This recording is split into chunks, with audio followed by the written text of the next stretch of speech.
Hadirin wal hadirat, Bapak Ibu jamaah salat maghrib yang dimuliakan Allah Subhanahu wa taala.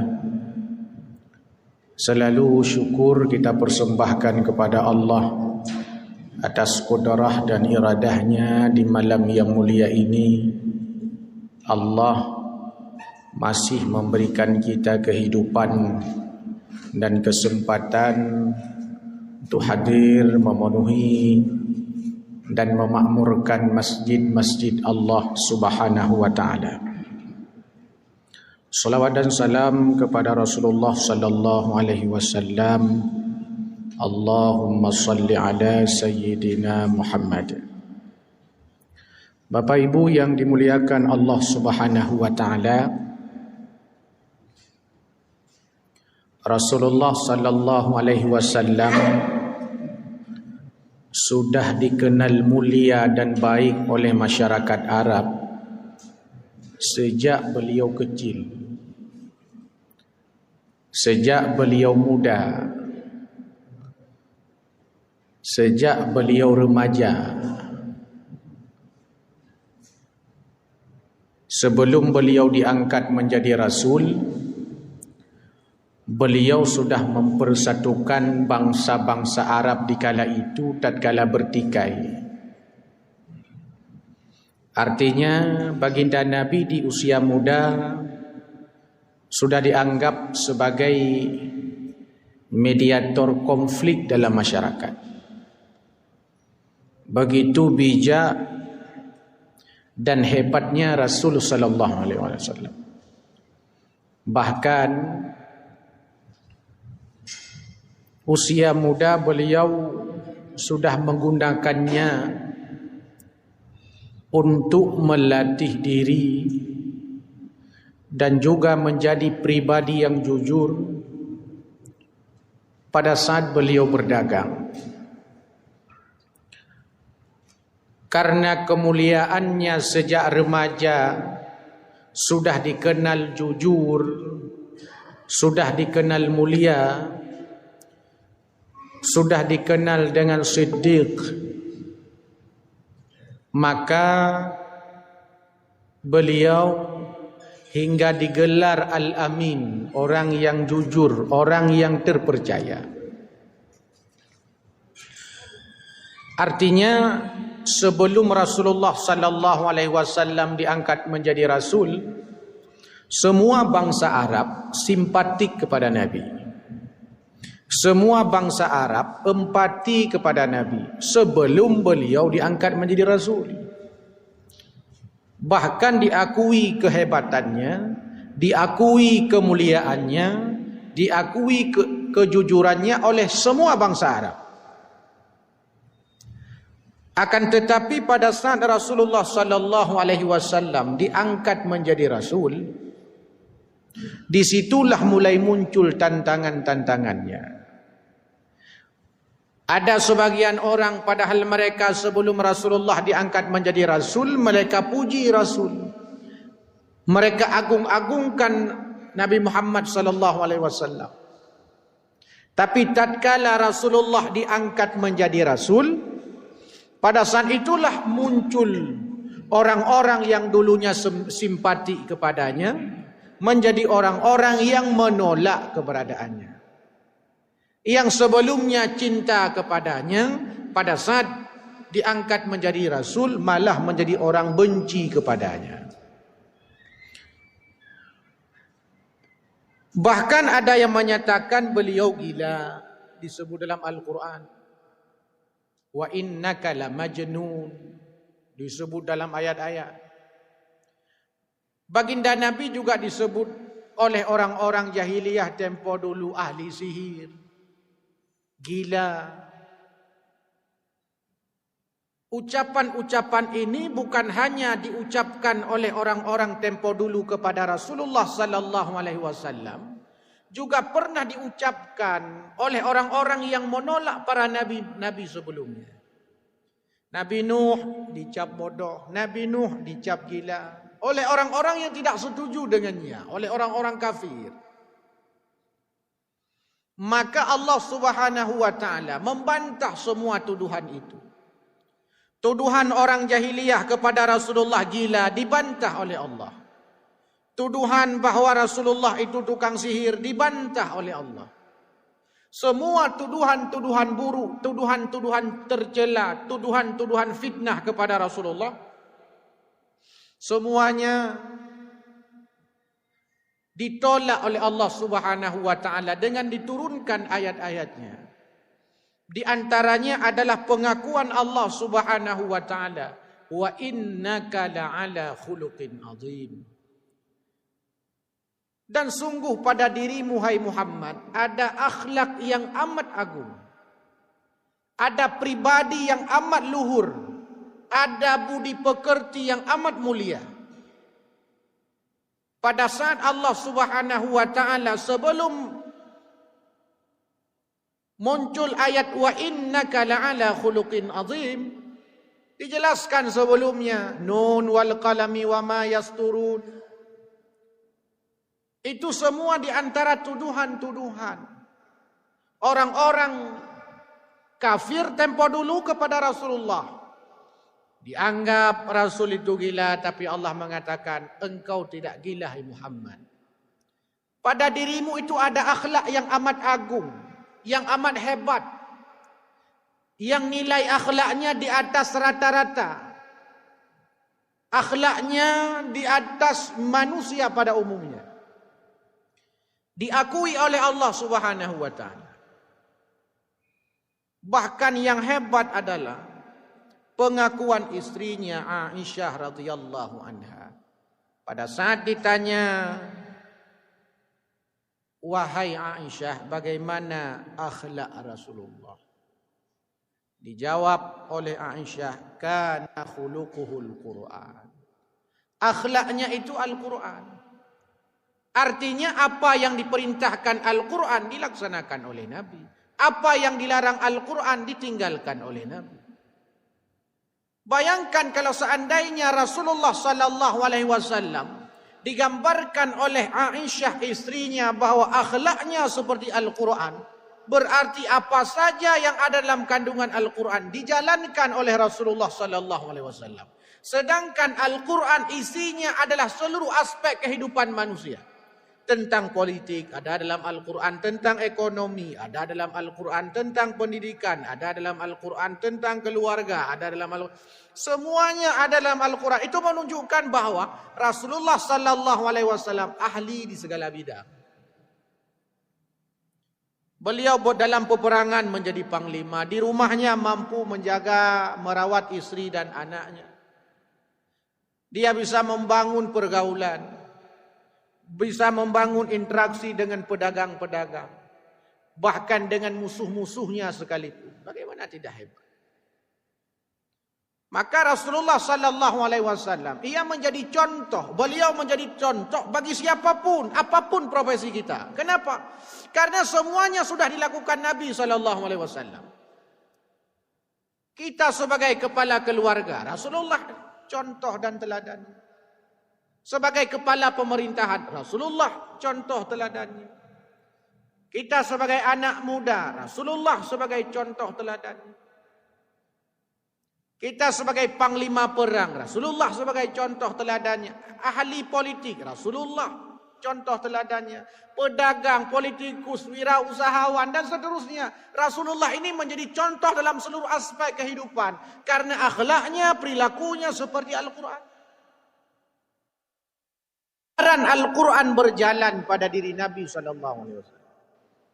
Kan lagi tanya BBU sapu tak kaya je. Kadang-kadang tanya masalah politik je, ekonomi kan nampung. Kadang tanya soal ekonomi, mumpung masalah politik kenapa? Mumpung masalah politik, mumpung masalah ekonomi, hanya mumpung masalah hukum. Artinya sangat terbatas kita ini.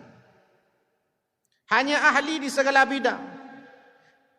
Kalau Rasulullah sallallahu alaihi wasallam ditempatkan di mana saja posisinya, beliau mampu melakukannya. Cuman atranya minta peduk debatannya olehnya. Ya peduk batannya. Tanya ahli di segala bidang, tapi seakan-akan menguasai segala bidang. Guru matematika, kan matematika saja yang ngajar kan, populain mengajar. Padahal ahlinya matematika. Guru olahraga, kadang-kadang kan olahraga mentang you mengajar matematika, you mengajar kan bangai ni. Artinya itu hanya cocok.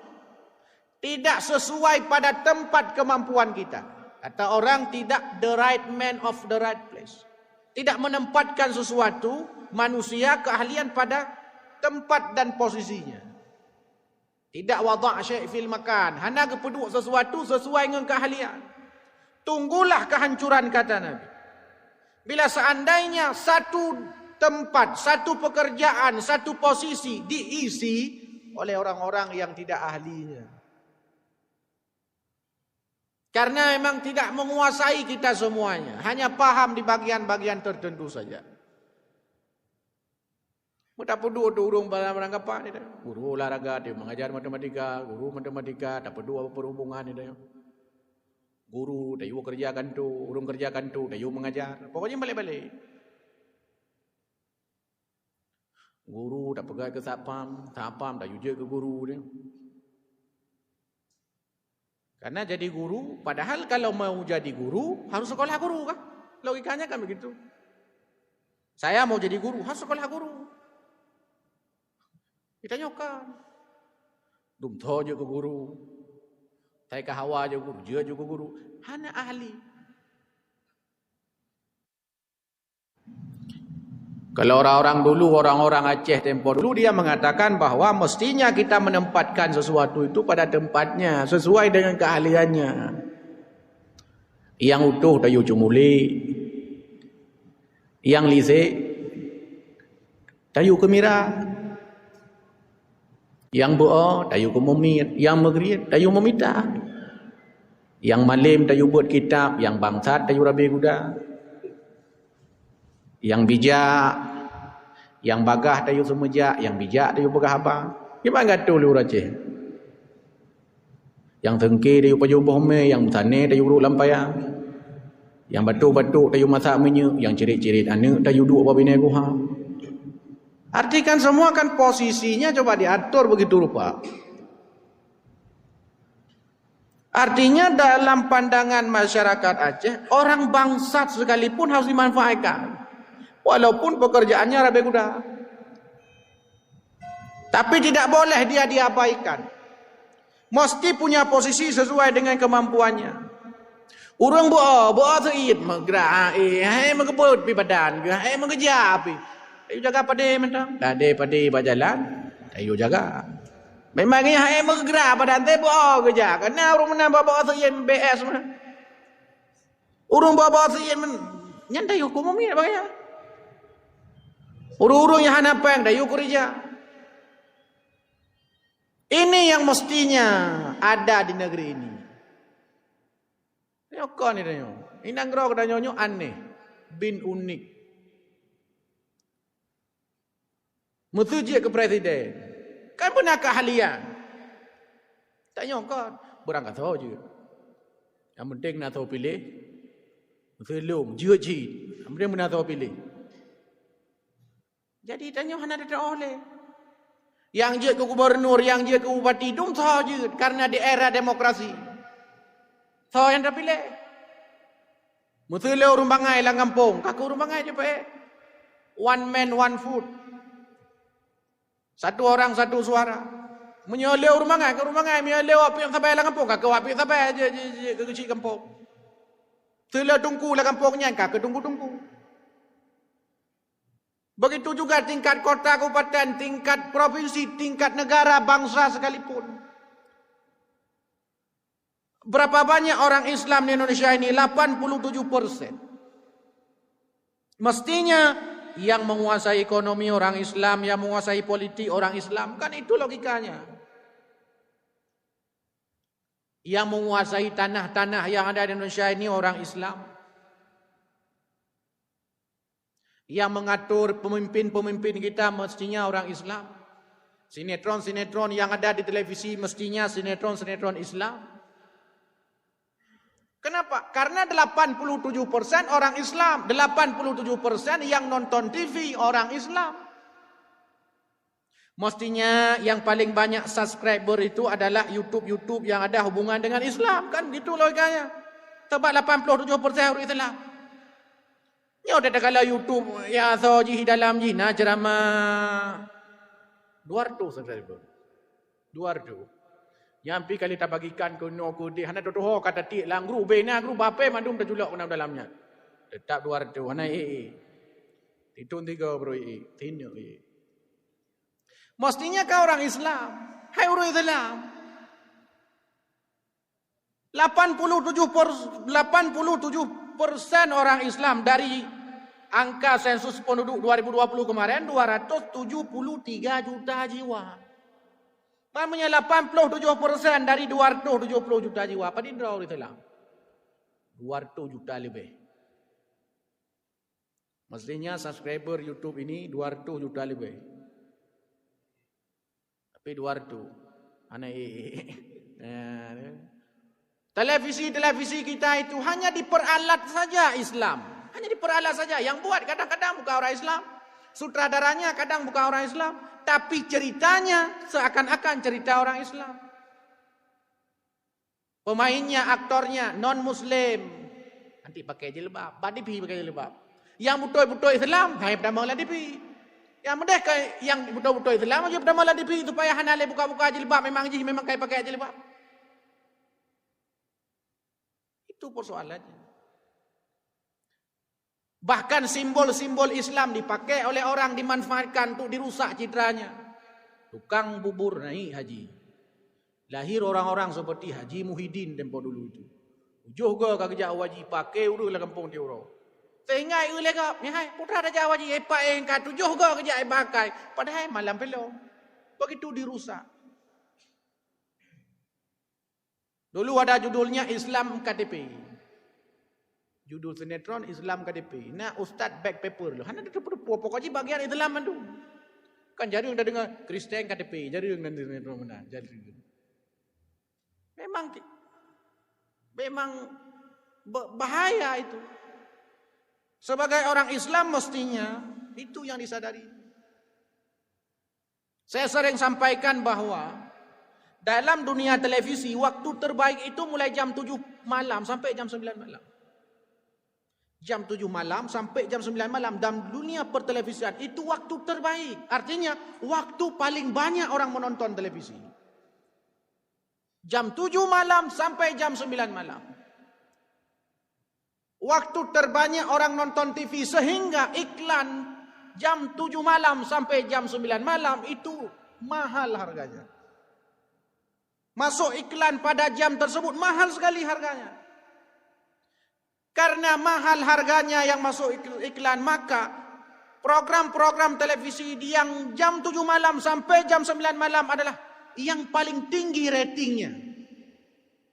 Karena tinggi ratingnya, tinggi pula biaya iklannya.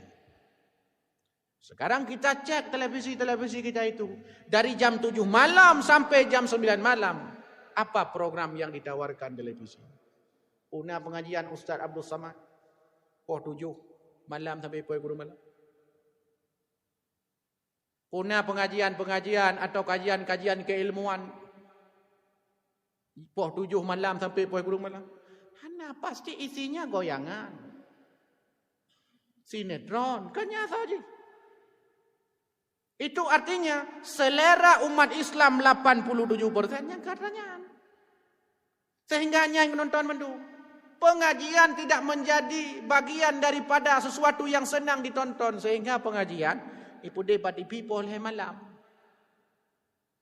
Yang nonton tu, yang keperti temantung yang nonton yang ada malam. Masa aku nonton boleh malam, so aku nonton. Tanya dah tahajud, dah semayang kalau ada nonton TV. Boleh malam 1 jam penuh, jam 3 malam. Yang pertiawannya anda nonton temantung, hantu, kutilana, yang seperti vampir, yang seperti pertiawannya anda nonton. Tanya jika dengar tu anda lihat nonton. Itu yang jadi persoalan kita. Maka setiap datang bulan Rabiul Awal. Selalu diulang-ulang kisah Nabi SAW agar kita termotivasi, terus berusaha untuk berakhlak seperti Al-Quran laksana Nabi SAW.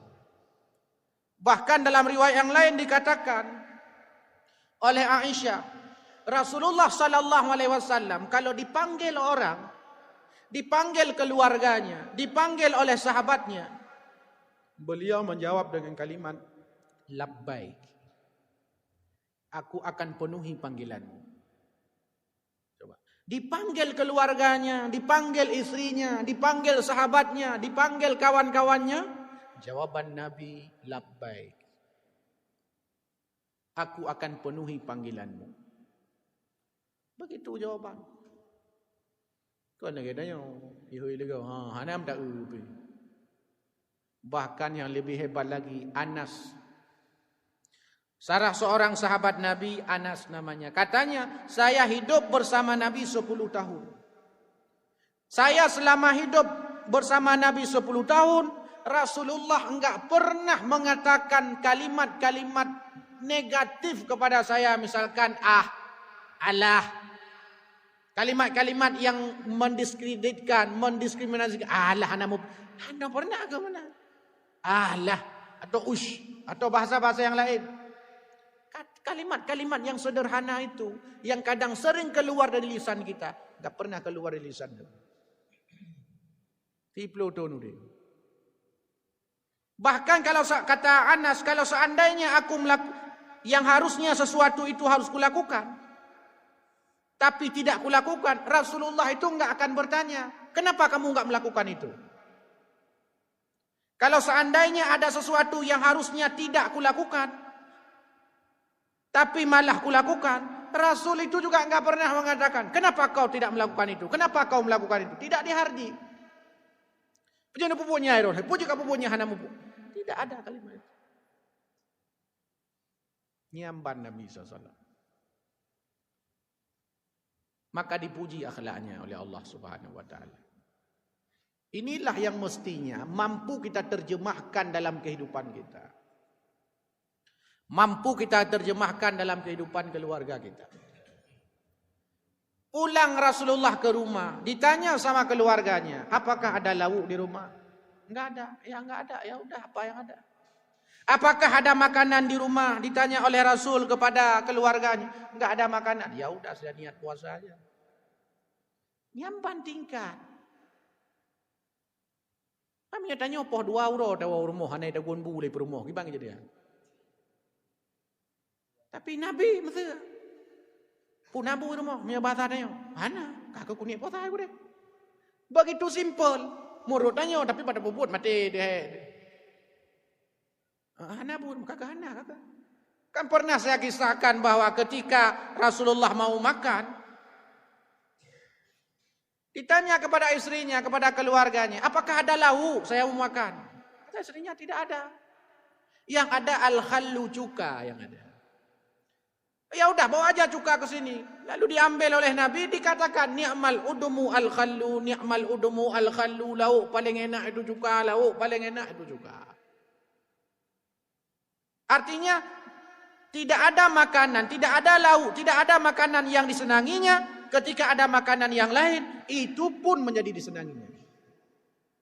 Kalau tanya mesti tanya hawa ada asam keung, tawa rumah hana asam keungnya. Katanya apa rumah na asam keung. Rumah hana bang yana asam sunti. Nyan pu takun, tanya asam suntinya hai. Mampu takun bahwa kuah paling mangat atau temon bu paling mangat asam tunti. Dah kun tanya padahnya ya drah Tapi Nabi memberi contoh untuk itu. Maka menjadi teladan bagi siapa saja. Bagi setiap orang. Mampu mengubah manusia tu. 23 tahun jahiliyah bisa diubah. Madinah bisa menjadi Madinah yang dulu Yasrib. Dulu namanya Yasrib, sekarang Madinah. Madinah itu kan madani, kota yang berperadaban. Madinah Al-Munawwarah, berperadaban, cahaya keimanan. Nyan berperadaban Madinah, Madani. Bukan hanya sekedar simbol, bukan simbol. Bukan lagi mesti lagi bak tanya, tu serambi Mekah. Pun ada jaga Mekahnya dia. Itu yang kadang ada jaga Mekahnya yang ada jaga serambi tu dia. Mekah oh iya aku deh. Anak itu urusan masalah Mekahnya. Ya. Bukan hanya sekedar simbol. Kalau simbol kan semua daerah ada. Nah, kota cahaya. Ini macam ini. Kita kalau melampu dan kota cahaya. Semua ada simbol-simbolnya. Mestinya bukan hanya sekedar simbol yang ditempel di tugu-tugu. Tapi bagaimana diimplementasikan? Bagaimana Rasulullah SAW? Walaupun hanya simbol, tapi dari Yasrib menjadi Madinah. Makkah dulu yang jahiliyah menjadi Islamiyah. Jadi orang yang menyembah berhala menjadi menyembah Allah Subhanahu Wa Taala. 20 tahun. Tingkat dalam teori evolusinya tingkat 20 tahunnya. Walaupun nak pergi tanya, trip 20 trip menurut tanya, tapi dalam teori perubahan, nyan bagah 20 tahunnya. Dalam teori revolusi, nyan cepat 23 tahun itu cepat. Waktu yang cepat. Coba lihat Nabi Allah Nuh alaihi salam, si kurun berdoh 50 tahun dakwah. Pada Indra pengikut 80 orang tak kan? 80 orang. Si kurun berdoh 50 tahun. Menyana urung pegai kula sekertuh 50 tahun kau mui kula. Siswa 80 ro tagai nyan tagalam tuh kurung plo kai to pi kula ya. Na soja ali. Time tu bayangkan metong. Padin tahun kai kula nyo, si kurtuh 50 tahun kata bangun tunggu. Siswa padin ka mulai pun tak pedang sampai noh 80 ro tagai. Nyampe lah dan pegah kuntung muka modal na ewo, gudung-gudung pe hari. Tapi berjuang Nabi Allah Nuh alaihi salam. Bukan soal jumlahnya berapa yang beriman. Ikut perintah Allah disuruh berdakwah. Beliau berdakwah. Tapi Nabi Rasulullah SAW 23 tahun. Menjadi hebat bahkan ketika hijrah ke Madinah. Ketika terjadi Fathul Mekah, penaklukan kota Mekah. Ribuan orang Islam dari Madinah berangkat ke Mekah. Kamribai. Ketika hijrah hanya meribah gelam, tapi waktu gua oleh hijrah di Madinah hanya luar biasa, bertahun ke 10 tahun. Waktu penaklukan kota Mekah yang kita kenal dengan Fathul Mekah, meribah urut dalam. Bahkan kon hanya di Madinah urut dalam, di Arab di Mekah kau urut dalam, sampai mereka takut. Orang-orang Mekah itu sampai takut Muhammad mau menaklukkan kota Mekah, lalu nanti kita kemana? Pasti kita akan dianiaya. Kita akan dihina, kita akan diusir sebagaimana kita mengusir mereka dulu hijrah ke Madinah. Takut mereka itu, tapi apa yang terjadi? Tidak diusir. Ditaklukkan kota Mekah bukan dengan peperangan. Orang-orang Yahudi mereka beragama dengan agamanya, orang-orang Nasrani beragama dengan agama dan keyakinan-keyakinannya. Masing-masing ada kabilahnya. Menghormati orang-orang yang lain agama. Ini yang diajarkan Nabi SAW. Mamnya tingkat dengan urung lain agama. Itanya waman udip. Masa dengan tetama agama udipah. Itanya kadang-kadang benar lawinyo. Ngan apa? Hai gop tu. Urung non-muslim. Urung kapi. Urung kapi pah. Ngorakan tu yang tetama itu lah. Hampah dia. Mati kan kahana lipah. Memang dunia terbalik jika menaji. Dunia akan terbalik. Hadirin yang dimuliakan Allah Subhanahu Wa Taala. Ini yang mesti direfleksikan. Sehingga orang Islam iluk semawenyo semakin berkualitas. Yang jadi pertanyaan bagi kita dulu, waktu ubu-ubu tanya masa. Waktu ubu-ubu tanya. Puna dikna urung jak masjid iluk semawenyo. Nah, mana kira-kira. Puditnya je menjadiknya je ana perubahan. Bubun tamah haji, tiro. Sehingga mati tanya untuk 20 tahun ka punuh masjid. Sampai mengurung tanya. Tiurom kurung tiro. Ho kam kurung tunggunya kam ninggal. Makanya mestinya ketika ada orang meninggal, satu orang meninggal, 2 harus bertambah di masjid. 2 orang meninggal, 4 harus bertambah ke masjid. Yo ladom ka menan ni tiro mate urung, tiro gadoh dari masjid. Pujud karena yang jauh masjid urung mate. Ya, ini kan satu gambaran penting sebagai upaya refleksi. Yang Nabi SAW kita agung-agungkan. Wa innaka la'ala khuluqin adzim. Bukan hanya sekedar ucapan, bukan hanya sekedar pengakuan. Tapi bagaimana akhlak itu kita wujudkan, bagaimana kita perlakukan keluarga kita. Sampai Nabi mengatakan khairukum li ahli wa ana khairukum li ahli. Orang yang paling baik, kata Nabi, orang yang paling baik kepada keluarganya. Dan aku paling baik kepada keluargaku. Tanya pada gekun urang God ikut keluarga. Nyan yang susah dah perempok, kata, tanya yang legam betul hai. Dah kodoh na God. Bila boleh perempuan tanya, God, nyan berarti ka God. Punya datanya yang bangun si mandung God pakan. Tabah hana 20 tahun dah udep ngongon dengan. Dari 24 jam yang diciptakan Allah, paling 2 jam di tengah takai nganji bak kedai kopi. Pasti God lah belum nak dapat kopi je, nyan God lah. Tapi ngam perumah depa ialah 18 je ngam perumah, tak ngam perumah, tak mana ngam perumah. Pada tanya yang legap, nah God lah koron. Baik sampai jauh lagi lah koron je. Hai bro, teman-teman bro. Mana tak jauh le bro? Oh malah kolong goda. Saya belum pernah mendapatkan laki-laki seperti dia itu. Ya, berarti kahai. Rumah tanya pi hana pengalaman mengkawin orang lain sehingga hana kita bandingkan. Maka jemaah maghrib yang dimuliakan Allah Subhanahu wa taala. Bertamang mestinya keteladanan Rasulullah pada diri kita sehingga menyokana teladan Rasul bak katanya mudah untuk dapurno anak katanya. Santri katanya, murid katanya, mahasiswa katanya, ngon-ngon katanya mudah. Sebab kana katanya, je tak ke mun hai, ka contoh lung mun dompa. Hai ka ikut lung mun dompa. Cuma tanya karena hana lagi nya menghantar je ke ka ikut lung, hantar je you. Takut salah. Susah. Nyo sekarang kita ini mau nyuruh anak-anak kita SD SMP tu idolalah Rasulullah, idola Rasulullah, irmah iya ge Abu Lahab. Mangkiban cara nyambung mengenang idolalah Rasulullah, idolalah Rasulullah. Nyan dalam ceramah dia talak-talak tapi. Idola Rasulullah iya lagi Abu Lahab. Abang lagi Firaun di rumah. Memangnya tingkat-tingkat, gimana cara ini contoh lagi Rasulullah, kan susah. Karena ya ikalan ya hai tabe rumah. Pada ikalan mak hai tabe rumah, ikalan ya hai. Gimana cara ini contoh? Kalau anak kita kan. Saya berapa mahasiswa yang bagus-bagus keluarganya itu kadang sering saya tanya. Kamu mau menikah? Mau. Bagaimana kriteria calonnya?